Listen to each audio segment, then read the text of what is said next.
നമസ്കാരം, gallery of natural life സ്വാഗതം. ഞാൻ സുമേഷ് കോട്ടു. കർണാടകയിലെ അമ്പലങ്ങളിലൂടെ ഒരു തീർത്ഥാടന യാത്രയിൽ അടുത്ത സ്ഥലത്ത് ഞങ്ങൾ എത്തിയിരിക്കുകയാണ്. ഇന്നിപ്പോൾ എത്തിയിരിക്കുന്നത് ധർമ്മസ്ഥലയിലാണ്. ധർമ്മസ്ഥല ശ്രീ മഞ്ജുനാഥ സ്വാമി ടെമ്പിൾ എന്നാണ് ഇവിടെ അറിയപ്പെടുന്നത്. ഒരുപാട് ഐതിഹ്യങ്ങളും അതിലുപരി മറ്റു പല പ്രശ്നങ്ങളും കൊണ്ട് കുപ്രസിദ്ധി കൂടി നേടിയൊരു അമ്പലം കൂടിയാണ്. പക്ഷേ കുപ്രസിദ്ധിയല്ല, ഇവിടെ വിശ്വപ്രസിദ്ധിയാണ്. വളരെ വലിയ ഒരു അമ്പലത്തിലേക്കാണ്, ക്ഷേത്രത്തിലേക്കാണ് നമ്മൾ പോകുന്നത്. ഈ ധർമ്മസ്ഥല ക്ഷേത്രത്തിലെ കാഴ്ചകളാണ് ഈ വീഡിയോയിലൂടെ നിങ്ങളിലേക്ക് എത്തിക്കുന്നത്. കർണാടകയിലെ ദക്ഷിണ കന്നഡ ജില്ലയിൽ ശാന്തമായി ഒഴുകുന്ന നേത്രാവതി നദിയുടെ തീരത്ത് സ്ഥിതി ചെയ്യുന്ന ഒരു അപൂർവ ദേവാലയമാണ് ധർമ്മസ്ഥല ശ്രീ മഞ്ജുനാഥ ക്ഷേത്രം. ശിവനും വൈഷ്ണവത്വവും ജൈനധർമ്മവും ഒന്നിക്കുന്ന ഈ പുണ്യഭൂമി ഇന്ത്യയിലെ തന്നെ അതുല്യമായ ഒരു ആരാധനാ കേന്ദ്രമാണ്. 800 വർഷത്തോളം പഴക്കമുള്ള ശ്രീക്ഷേത്ര ധർമ്മസ്ഥല ക്ഷേത്രം ഇന്ത്യയിലെ മതചരിത്രത്തിലെ പ്രശസ്ത നാഴികക്കല്ലുകളിൽ ഒന്നാണ്. മഞ്ജുനാഥേശ്വരൻ അഥവാ ധർമ്മസ്ഥല മഞ്ജുനാഥനാണ് ഈ പുണ്യവും ആത്മീയവുമായ വാസസ്ഥലത്തിൻ്റെ അധിപത്യദേവൻ. ധർമ്മസ്ഥല മഞ്ജുനാഥൻ ഒരു ശിവലിംഗത്തിൻ്റെ രൂപം സ്വീകരിച്ച് ധർമ്മസ്ഥല എന്ന ക്ഷേത്ര നഗരത്തെ കുറ്റമറ്റതും പവിത്രവുമായ ഒരു സ്ഥലമാക്കി മാറ്റി. ധർമ്മസ്ഥല ക്ഷേത്രം വൈഷ്ണവ പുരോഹിതന്മാർ അഥവാ വിഷ്ണുവിൻ്റെ അനുയായികൾ ആരാധിക്കുന്ന ഒരു ശൈവ ക്ഷേത്രമാണ്. ഇവിടുത്തെ ഭരണം ജൈന പിൻഗാമികളുടെ കൈകളിലാണ്.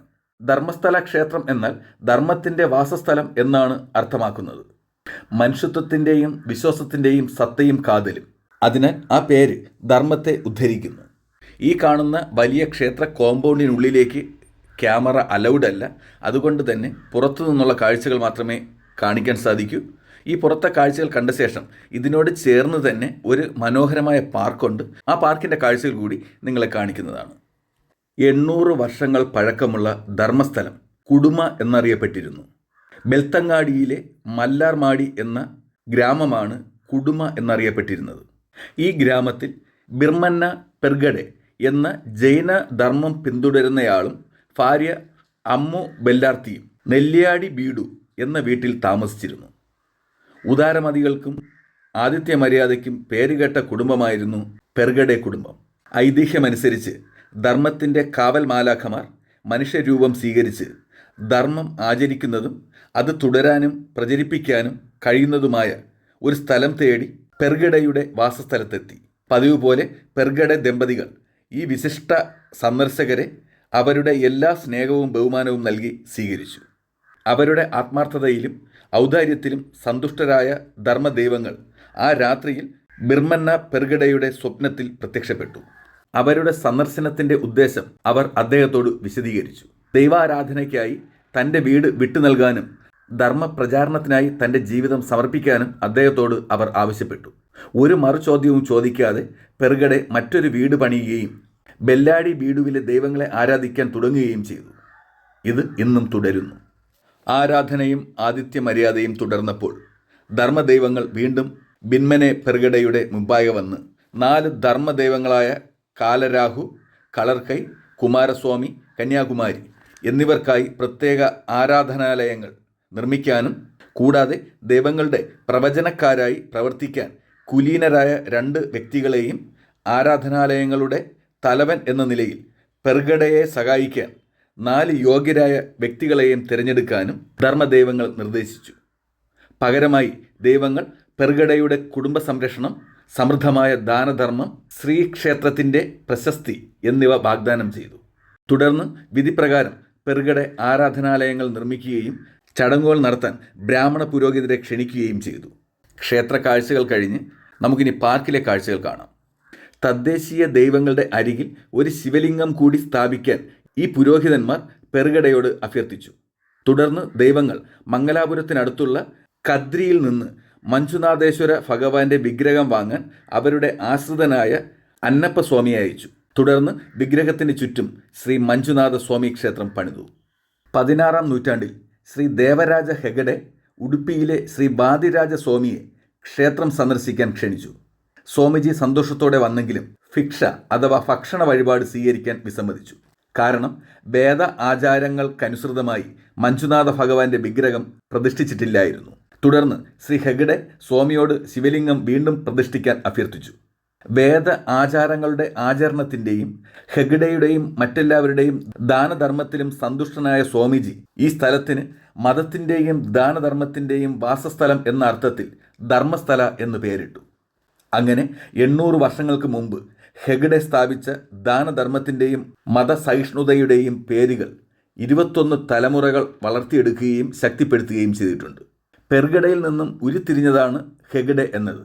നിസ്വാർത്ഥ സമർപ്പണത്തിൻ്റെ ഫലത്താൽ ഈ ധർമ്മസ്ഥല ഇന്നും പൂത്തുലയുന്നു.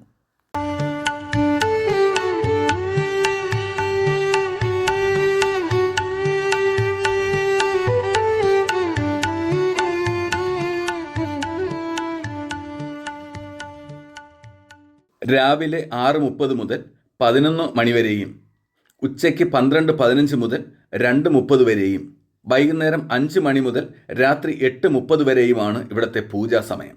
തീർത്ഥാടന കേന്ദ്രങ്ങൾക്ക് പേരുകേട്ട പട്ടണമായ ധർമ്മസ്ഥലയിലേക്ക് ദിവസവും നിരവധി തീർത്ഥാടകരാണ് എത്തുന്നത്. ബാംഗ്ലൂരിൽ നിന്നും 295 കിലോമീറ്റർ ദൂരവും മൈസൂരിൽ നിന്നും 239 കിലോമീറ്റർ ദൂരവും മംഗലാപുരത്ത് നിന്നും 72 കിലോമീറ്റർ ദൂരവുമാണ് ധർമ്മസ്ഥലയിലേക്കുള്ളത്. ഏറ്റവും അടുത്തുള്ള വിമാനത്താവളം മംഗളൂരു ആണ്. 55 കിലോമീറ്ററാണ് അവിടേക്കുള്ള ദൂരം.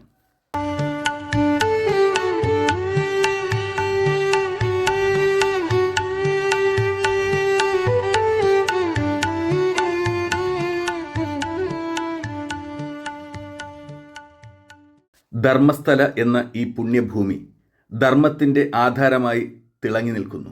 ധർമ്മ ദൈവങ്ങൾക്കായി സ്ഥലം വിട്ടുകൊടുത്ത പെഗഡെ കുടുംബം ധർമ്മത്തിൻ്റെ കാവൽക്കാരായി മാറി. ശൈവവും വൈഷ്ണവവും ജൈനവും ഒന്നിക്കുന്ന അത്ഭുത സങ്കേതമായി ധർമ്മസ്ഥല വളർന്നു. ശ്രീ മഞ്ജുനാഥ സ്വാമി ശിവലിംഗ രൂപത്തിൽ ധർമ്മസ്ഥലയുടെ ആത്മാവായി പ്രതിഷ്ഠിക്കപ്പെട്ടു. അതേസമയം 4 ദൈവിക ശക്തികൾ ധർമ്മദൈവങ്ങളായി ഇന്നും ഈ ഭൂമിക്ക് കാവൽ നിൽക്കുന്നു. ഇവിടെ പൂജ നടത്തുന്നത് ബ്രാഹ്മണൻ, ഭരണവും ആചാര സംരക്ഷണവും നടത്തുന്നത് ഒരു ജൈന കുടുംബം. അതിനാലാണ് ധർമ്മസ്ഥല ഒരു ക്ഷേത്രം മാത്രമല്ല, ഒരു ധർമ്മ സംസ്കാരമാണ് എന്ന് പറയുന്നത്. വിശപ്പുള്ളവന് ഭക്ഷണം, അന്നദാനം, നീതിക്കായി ധർമ്മന്യായം, ഭക്തർക്കായി വിശ്വാസം. അതാണ് ധർമ്മസ്ഥല, ധർമ്മത്തിൻ്റെ തലസ്ഥാനം. പാർക്കിലെ കാഴ്ച കണ്ട് വീണ്ടും നമ്മൾ പുറത്തിറങ്ങി. നമ്മുടെ വീഡിയോ തുടങ്ങിയ ആ സ്ഥലത്തിന് ഓപ്പോസിറ്റായി റോഡിൻ്റെ മറു സൈഡിലായിട്ടാണ് ധർമ്മസ്ഥല ക്ഷേത്രത്തിലെ തേരുകൾ സൂക്ഷിച്ചിരിക്കുന്നത്.